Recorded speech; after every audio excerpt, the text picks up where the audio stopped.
C'est magnifique. C'est ça ce que je voulais. Aïe, aïe, aïe, aïe, aïe. J'ai eu le bon prono. Les gars. Là, c'est une vidéo.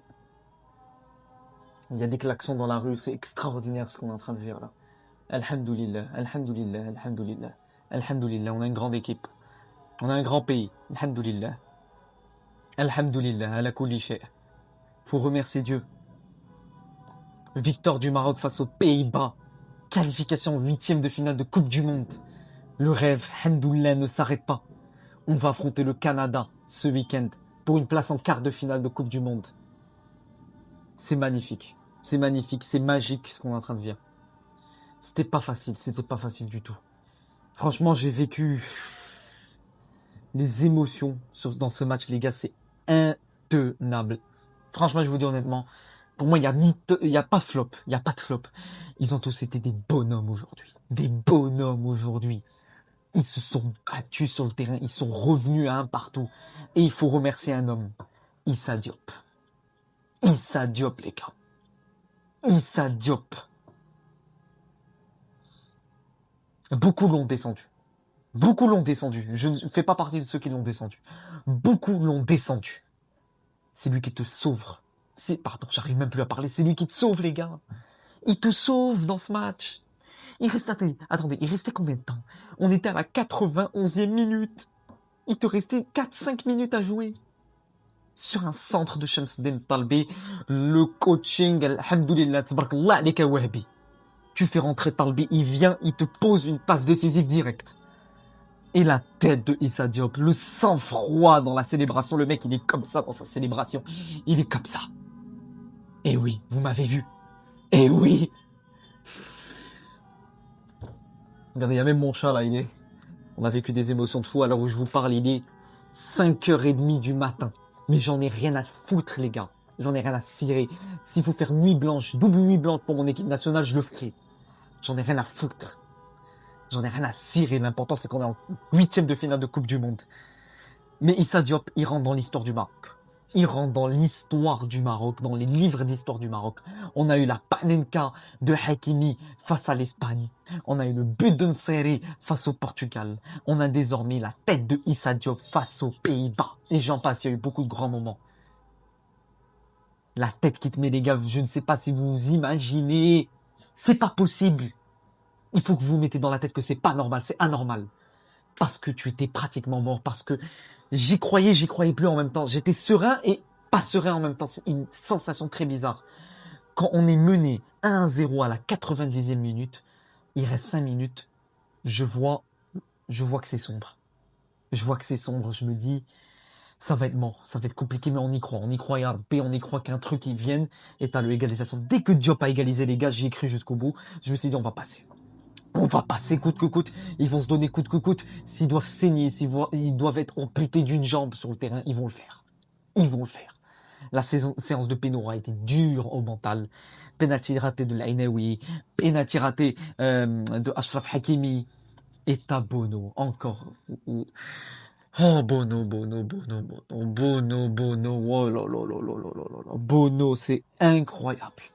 Tabarakallah alika Bono. Tabarakallah alik. Hassan Haris Tarikh Ifriqiya.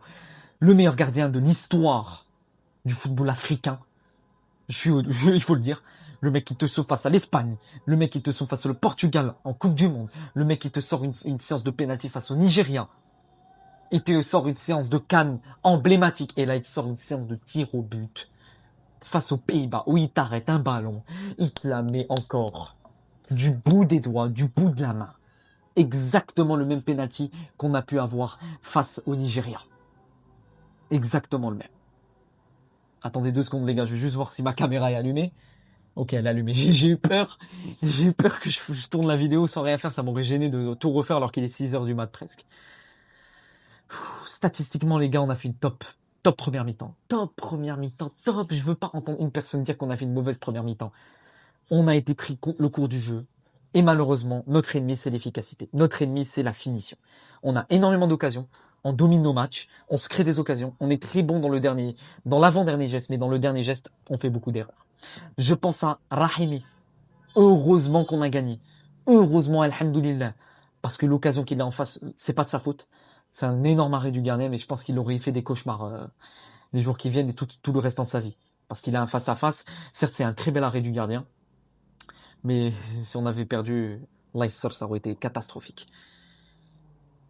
La première mi-temps aura été dominée côté marocain. La totalité du match, 70% de possession côté Maroc.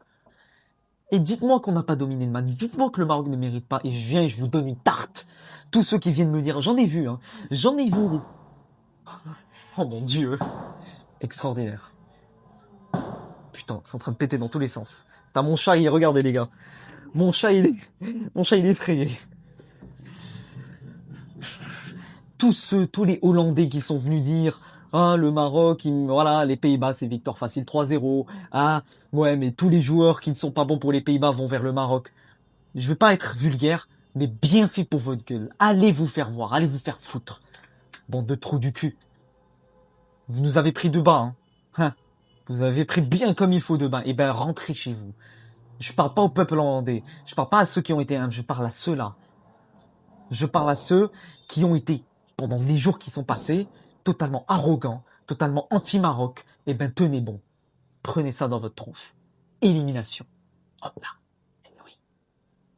Merci à tous ceux qui ont soutenu le Maroc, évidemment. Mais bon, même ceux qui n'ont pas soutenu le Maroc ou qui ont été des anti-Maroc, je vais pas vous mentir que ça fait pas grand-chose. Tout passe dans la vie, hein.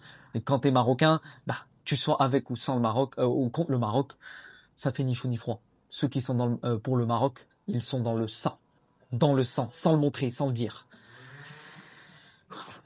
Le penalty décisif de Saibari, il l'a mis. Il l'a mis, heureusement qu'il l'a mis. C'était top. C'était top. Je vais pas revenir sur ceux qui ont raté le péno parce qu'on est dans un exercice de pression, ça n'a rien à voir. Il faut gagner les pénaux, tu l'as fait. La prolongation aura été très bien gérée au mental, être attentif, comme il le faut. Je remercie Issa Diop et je ne veux plus entendre une personne le critiquer. Il a sorti un match de malade mental. Il a été élu homme du match. Il a été monstrueux défensivement. Il t'a mis le but de l'égalisation. Il t'a sorti un match de porc. Il t'a sorti un match de porc. Et, hamdoulillah, je pense que ça va lui donner beaucoup de confiance pour la suite. Si je dois revenir individuellement, tactiquement, le Maroc a géré son match. Ils ont géré le match. La clé, c'était de gérer le milieu hollandais avec De Jong, principalement, et les latéraux. C'est ce qui a été fait. Match patron de Mzraoui, qui a réalisé encore une top performance. L'Ainaoui, le volume de jeu, il est extraordinaire.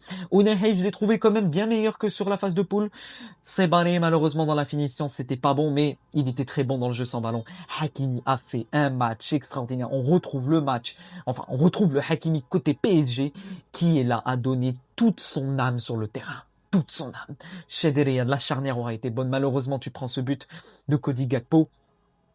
Grosse pensée d'ailleurs pour lui et la perte de son fils. Voilà, il y a des choses, il y a le football, mais il y a aussi des choses hors football. Grosse pensée à lui. Il a marqué ce but qui a été un très bon but hollandais. Hein. Franchement, ils nous ont bien mangé au niveau de la ligne. Ils ont coupé complètement notre ligne. Une déviation de la tête, ce qui tue totalement la défense marocaine. Tu te concentres sur la faute au lieu de te concentrer sur l'action. Tu perds le fil de l'action. Et heureusement que Diop a mis ce but. Heureusement. Voilà. C'est ce que je voulais dire. Je vais pas venir sur les flottes. Je vais pas dire lui, il a été mauvais, lui. C'est une qualification de bonhomme. C'est une qualification collective. C'est une qualification d'équipe nationale, d'équipe. Les 11 joueurs sur le terrain et ceux qui ont été remplacés. J'ai envie de revenir sur les remplaçants. Talbi, monstrueux. Rahimi, très très bon. Jessim Yassine, très très bon. Mourabit, il est là. Anas Salah Ad-Din, heureusement. Parce que franchement, il me rassure pas, je vais pas vous mentir. Mais il fait partie de la qualif, j'en ai rien à cirer. Voilà. On va pas tomber sur les gens. Ils ont tenu les Pays-Bas, on a éliminé les Pays-Bas, on est qualifié pour les huitièmes de finale, on va jouer le Canada, et Inch'Allah la qualification pour les quarts de finale. Voilà les amis, je reviendrai à froid un petit peu dans les jours qui viennent sur ce match, parce que là il est 6h, je suis hyper fatigué. En plus il y a des klaxons, je veux pas dormir, mais tant mieux, vive le Maroc. Allah, Al-Watan, Al-Malik, vive notre pays, vive notre Maroc. Longue vie à notre pays, longue vie au roi. Wassalam, wa alaikum, wa rahmatullahi ta'ala, wa barakatuh. Ciao les amis.